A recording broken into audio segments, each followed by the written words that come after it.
अस्सलाम वालेकुम, मैं उम्मीद करती हूँ कि आप सब खैरियत से होंगे। आज मैं आपको बताऊंगी कि आप अपने बालों में बाउंस कैसे ला सकते हैं, आप अपने स्ट्रेट बालों को अच्छी लुक कैसे दे सकते हैं। और वीडियो एंड तक देखें और ताकि आपके बालों में भी बाउंस आए। सबसे पहले करना कि आपने अपने बाल कर्ल करने हैं, जैसे मैं कर रही हूँ।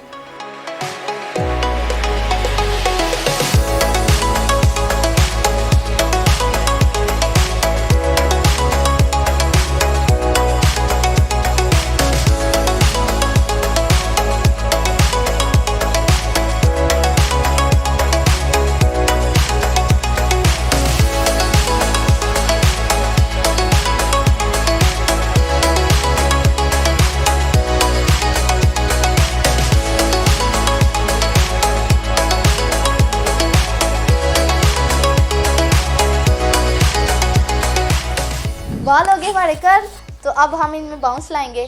तो चले बाउंस लाते हैं। नीचे से बालों को पकड़ के जो कर्ल हुए हैं उनको हल्का हल्का ऊपर पुश करेंगे, इससे आपके बालों में बाउंस आएगा।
पार्टी पे कर सकते हैं, किसी बर्थडे फंक्शन पे कर सकते हैं, किसी शादी पे कर सकते हैं, ईद पे कर सकते हैं। अगर आपको ये हेयर स्टाइल पसंद आए तो दोस्तों के साथ शेयर करें। अल्लाह।